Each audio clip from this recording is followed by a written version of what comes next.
Having played the game for over 30 hours, I believe it's time for me to offer you my honest 31st impressions regarding Hogwarts Legacy. We will be doing that by splitting the game into two categories, being the pros and cons, and we will start, of course, with the positive things about the game. The first thing that I noticed upon entering the world, I felt really intrigued. What I noticed in this game is that when you walk, when you move, your surroundings, they address your presence, they adhere to your presence. You're not in a lifeless, vague, abstract place. No, you are, for example, in Hogwarts, you are in your school, or you're out in the woods, or you're in the Forbidden Forest. The music does a very, very good job accentuating the severity of the moment where you are. For example, being in Hogwarts, it's more chill, but being in combat while in the Forbidden Forest, you get really, really notorious and dark vibes. On top of that, ambience only contributes to making it better. So what you actually have in front of you is a pleasantly looking display, but it's immediately accentuated by the audio. So you feel immersed. It makes you want to delve deeper into the game. It further accentuates, I would say, the emotions that exist in the game. And speaking of emotions, something that has been very, very positive for me regarding this particular game is the voice acting. The voice acting is phenomenal. I don't know which actors they hired and how much they paid them, but damn, they do a really, really good job. I will make a comparison, even though I would like to avoid things like that, with Forspoken in this first impression. You see, I played a bit of the Forspoken demo and I said immediately that the voice acting felt shallow, felt lifeless, especially when it came to the dude that is with, you control the female character, but there is also this dude that's talking to your head, right? His voice was annoying, he felt patronizing, he felt it wasn't such a good experience. In this game, it's anything but. You get to hear and you get to experience and you get to see the passion of the voice actors for the game that they are actually voice acting. It has not been just once that they've just stood around, just doing nothing, only to listen to the dialogue of the characters, just to listen them, just to hear them talk, just to see what they have to say. The voice acting is done so magnificently and with such a good job that it doesn't feel like a game. You can just close your eyes and just imagine things. And in my opinion, this is a really, really good job. On top of that, animations feel fluid. The game looks really, really good. The detail on the walls, on the looms, all around you, the game feels alive. And this is very important for RPG fans. When you get into a game, you want the world to feel alive. You want to feel the breeze, the rustling of leaves. You want to hear this. You want to be able to just lose yourself, immerse yourself into this world. And this game manages to do that. Students walk past you. You do magic in the corridors, for example, and they will just try to move around a little bit. They will just look at your character as if, what are you doing? Are you crazy or something? And overall, it further accentuates the immersion that has already been established by the sound. Now, we're gonna get into the elephant in the room, which is the story writing. At least this is what I really, really love when it comes to RPG games. Plus, I'm not gonna lie to you, I have over 30 hours played indeed, but I haven't progressed the MSQ past level 10 because this game has just so much stuff to do. It's insane how many secrets, how many mysteries, how many puzzles you can find in Hogwarts itself. I kid you not when I say that I had to do math in order to actually figure the solution when it comes to the puzzle with the symbols, with the owls and the doors, and this is probably on screen right now and you can see that, right? But story writing, the one I can tell you up to level 10 MSQ, once again, I need to include this, is that the characters that I have met are interesting. They make me want to know more about them. Like, it has never gotten to the point where I'm just like, yeah, you know what, just stop talking, okay? Like, I know what I have to do, just stop talking. No! As a matter of fact, I very much prefer it when the characters keep on talking and they keep on giving me details about them, about the task at hand, about how they go to the task at hand. Examples being Sebastian, which I'm not gonna give you guys spoilers, but yeah, that's a very good boy. Amik, the guy from the astronomy tower, how we help him, or you can just talk with him regarding his astronomy, his telescope and all these things. You get to meet a lot of people. Now, me, I'm a Ravenclaw. All of the people I mentioned are from the perspective of a Ravenclaw. And as a nerd myself, I'm very happy being here. I'm very happy being surrounded by guys and girls that are very excited about being in this house. You get to help pranksters, you get to tell on them if you want, you get to scold them if you want, you have variety, you have options. At the same time, you can find a lot of people, like a lot of extra dialogue outside of the MSQ. If while doing MSQ, for example, you will be given the opportunity to speak with other students that are not part of the MSQ. They just, it unlocks extra dialogues. This includes, but is not limited to, professors. You can ask Professor Sharp about his days as, well, I will say, you guys, this might be a micro spoiler, an oral. Or you can speak about Professor Hecate. I don't remember her name exactly, but I remember that she was an unspeakable. Now, not gonna tell you what that means, but it's an unspeakable for a reason. People don't talk about that. But of course, this is not limited to them. No, you can find out about the Gryffindor girl, about how you should do the balls challenge. If you don't know what the balls challenge is, I assure you the game is gonna... You're in for a surprise, alright? You will find variety.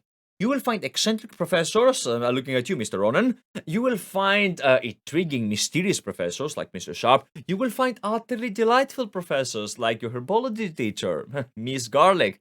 I love this one. She's special. She reminds me of a version of Luna. So there is everything, right? There is seriousness, there is memory, there are jokes, there is heavy moments as well, especially with Professor Fig. You guys will see this if you play the game for yourself.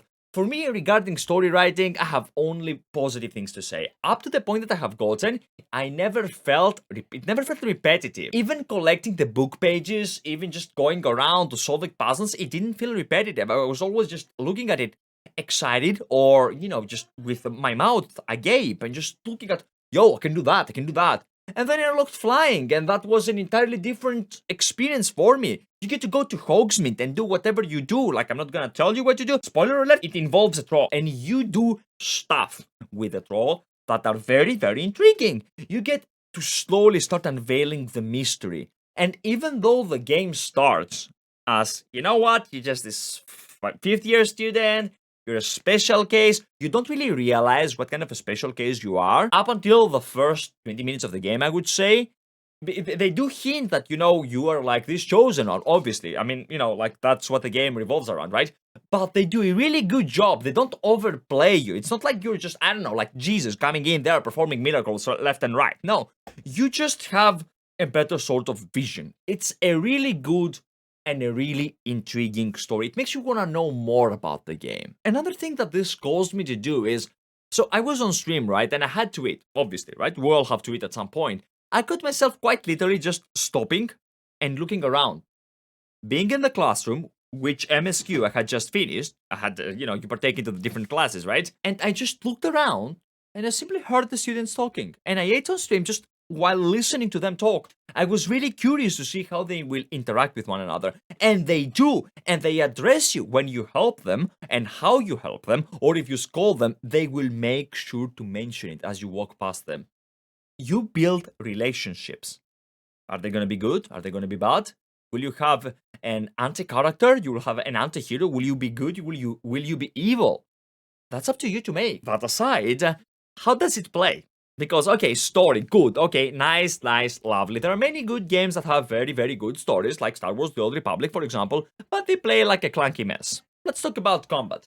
The combat felt fluid, and if you nail it, feels very impactful. If you become good at this game, you will go from spamming R2 to just doing all these weird and magnificent and utterly, like, big brain moves by swapping spells left and right, fully crowd controlling the enemy, and this feels nice. At start, you begin with a Protego, and then you learn Stupefy. If you do a Protego into Stupefy, and then you can just follow this with a Confrigo, then Accio, then Incendio, then Lavioso, then, there are so many combinations that you can do, and so many talent points that you can add that make combat not feel repetitive. Mind you, alright, I'm coming from Elden Ring.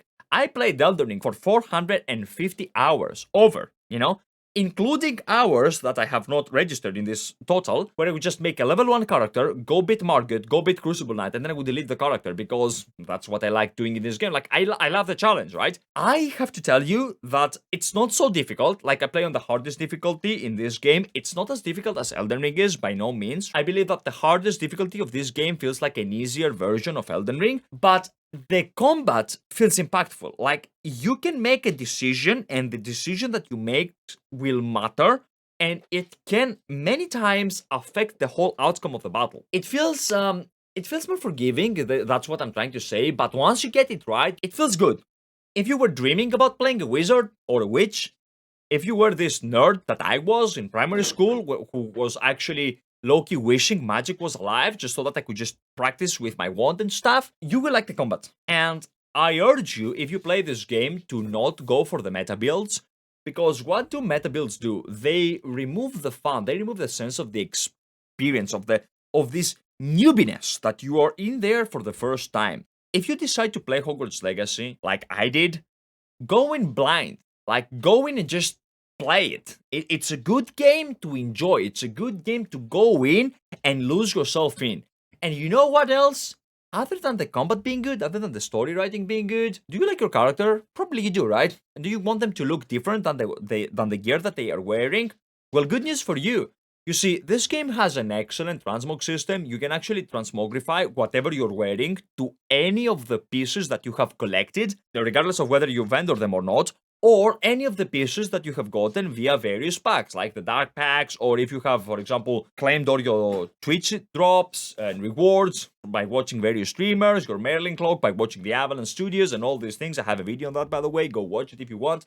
You will be able to transmog your gear. That means you can wear the best stats, but you can look as however you desire. I would also like to add that this feels very, very refreshing, especially as an MMO fan. For example, this is I had a complaint about this when it came to Elden Ring. You see, in Elden Ring, you can't really transmog your gear, and you're unfortunately locked to what you have. Last positive thing is gonna be that there are no microtransactions. I find this a very good positive thing, and this game is a haven if you are a collector. There are many stuff all over the place. Do you want to go in hard? You can go in hard, you can do story, you can do whatever, right? What if you are tired after your work? What if you just want to chill? What if you have only 30 minutes to play? Isn't it risky to start a quest, which might be a chain quest? I believe it could be. So what do? You just want to look around a bit. You just want to find new stuff. And this is when the game does it really, really well. There are a lot of stuff all over the place. And now we're gonna move into the cons. It pities me and it hurts me to say, but my character feels a bit odd. What does this mean? Allow me to elaborate. You see, my character looks weird. The hue, the color hue, when I'm in the scene, the spotlight, it's too bright. The coloration when I'm in the scene, it's just like, I feel as if I am different than my surroundings, alright? The complexion, the color, it's a bit extreme. Big fail on the teeth, for example. Like, I have no other words to put this, but big fail of the teeth. Like, whenever your character smiles, damn, you look hideous. Another negative thing is the hair. It feels like a wig, and many times I have noticed that the hair of my character will quite literally clip on the armor piece that you are wearing on the character selection screen. Like, I thought to myself, honestly, I will have to say it honestly, but developers, you had one job. Sometimes also a cutscene will end only for the NPC to have its position restored, and then another cutscene will play. Like, imagine we're talking right now, and then suddenly the screen resets, and then again, I continue talking, but from a different angle. It feels like a very, very awkward YouTube edit where, you know, the guy doing the video is looking left and then suddenly he's looking right when the moment continues. It is a bit odd, right? And now we're gonna get to another part that I find very negative personally. Like, I expected more. Honestly, Avalanche Studios, you could do better. I know that there will be mods out there that are gonna fix that, but guys, character creator. It has a lot of stuff, but it's very, very limited for a 2023 game. Allow me to explain. You can change your complexion, you can change your skin color, you can change your eye color, you cannot change your height. You cannot change how bulky you are. What if you want to be fat? You can't be fat into this game, you know? The theory is good. You can change how you look, but at the same time, not really. What if I want to be like this Chad wizard or like this thin wizard, you know, like this slender guy? What if I want to be Neville Longbottom? You don't have the option. You cannot change, for example, your face. You cannot add the jawline. You cannot add the chin. You can't be bald for some reason. I don't know why you can't be bald. You can have your head somewhat shaved, somewhat, not fully shaved, somewhat shaved, but it's not really bald, alright? You can't change the eye angle. It feels it's the bare minimum. It was rather disappointing. They want to give you options, but you don't really have the necessary tools to actually create what you want. Now, one of the biggest negative things about this game is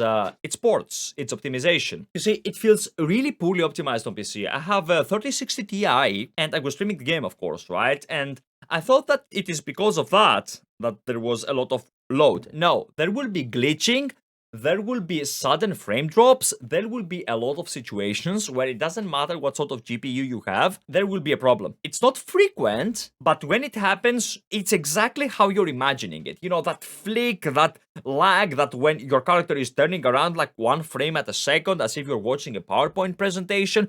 Sure, it lasts 3 seconds out of a total, I don't know, like 2 hours played in general, but those 3 seconds, that's it. Your immersion is broken. Also, I would like to tell you guys that it has the Denuvo anti-cheat engine, which has a massive effect on performance of the game, which unfortunately might mean that the pirated version of the game will actually run better. I'm not advocating in favor of piracy, but honestly, AAA studios, what the hell? Why is this a situation? Okay, I understand you're trying to fight piracy. I'm with you on that.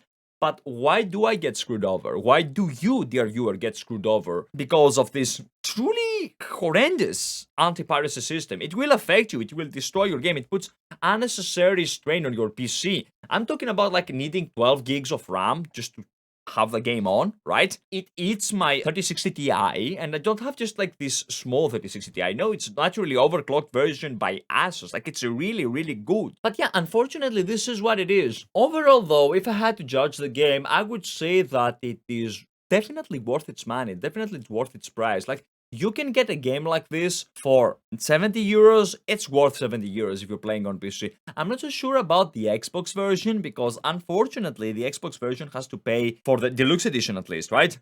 85 euros, the same as the PlayStation 5 version, but they don't get the PS5 exclusive, so they're kind of like screwed over a little bit, I guess. And I want to say something about Avalon Studios. They went live to give you guys some exclusives, and it's cool. I got my Merlin cloak. It was fun. It was really, really fun. I also have a video that I tell you how to claim all these rewards that they will be out up until the 25th of February. You can actually go and claim these if you want. So yeah, in my opinion, final verdict for a first impression. If you value your game like $1 equals 1 hour played, you will definitely get way over 70 hours playing this game. I'm already at 32. I still have a lot of things to do. Like I told you, I'm in the MSQ level 10. And after incomplete Ravenclaw, I want to do Hufflepuff, I want to do Slytherin, I want to do Gryffindor. 4 slots they will be given to me by the game. That's how many they grant you. And I want to do 4 out of 4. But you know what? What if you have played this? What do you think? Let me know down in the comments. Anyway, guys, that will be all for me. Thank you for watching, and I'll see you next time. Cheers.